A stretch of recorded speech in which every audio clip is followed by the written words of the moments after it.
Hi yours, உங்களுக்கு இன்னைக்கு மோர் மிளகா செய்வது எப்படின்னு உங்களுக்கு செஞ்சு காமிக்க போகிறேன். இதேமாரி நீங்களும் செஞ்சு போகலாம். நல்லா இருக்கும். ஃபஸ்ட்டு பச்சை மிளகா வாங்கிடுவாங்க. பச்சை மிளகா வந்து இந்த மாதிரி மிளகா, இதுதான் மோர் மிளகாவுக்கு. இதுதான் உங்களுக்கு மோர் மிளகாவுக்கு நல்லா இருக்கும். பாருங்க, இதுதானே. இங்கே பாருங்க, இந்த மாதிரி மிளகா. சப்போஸ் இந்த மாதிரி குண்டு மிளகா கடலை நீட்டு மிளகா இருந்தாலும் பரவாயில்ல. இது நல்லா தண்ணியில் நல்லா அலசிட்டு ஒரு மிளகாவாக எடுத்து நான் உங்களுக்கு பண்ணி காமிக்கிறேன். பாருங்கள், ஒரு மிளகா எடுத்து இப்படி கத்தி எடுத்து இந்த மாதிரி கத்தி வச்சு ஒன்று ஒன்றா கீறி ஒரு பிளாஸ்டிக் டப்பாவில் இல்லை பிளாஸ்டிக் பக்கெட்டிலையோ போட்டுடுங்க. எவ்வளோ பச்சை மிளகா உங்களுக்கு தேவைப்படுதோ, 1/2 கிலோவோ 1 கிலோவோ 1/4 கிலோவோ உங்களுக்கு ஏற்ற மாதிரி பச்சை மிளகா வாங்கி இந்த மாதிரி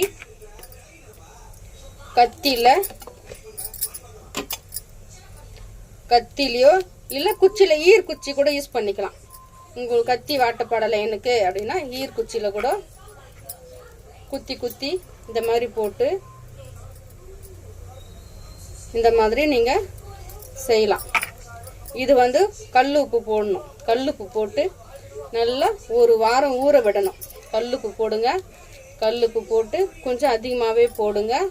அந்த உப்பு வரைச்சதும் உங்களுக்கு அந்த காரம் தெரியாது.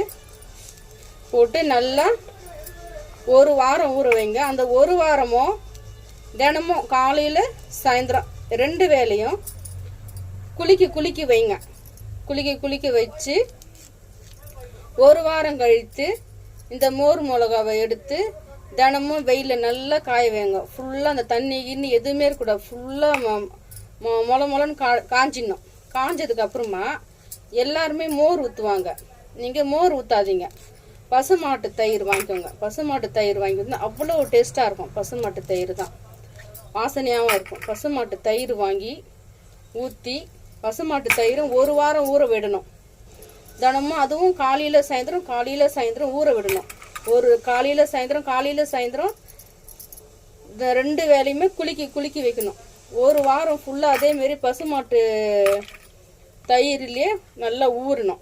ஊறினதுக்கப்புறமா ஒரு வாரம் கழிச்சு எடுத்து இதே மாதிரி நல்ல வெயிலில் தொடர்ந்து தினமும் தண்ணி வற்றி காஞ்ச மிளகா நல்லா காயணும். நல்லா மொளன்னு முறுன்னு காயிற அளவுக்கு நீங்கள் இந்த காய விடணும்.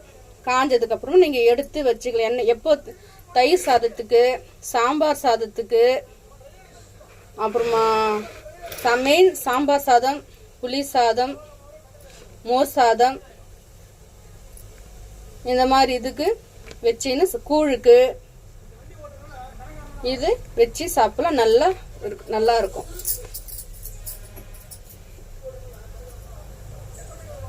இப்போ நான் உப்பு போட போறேன்.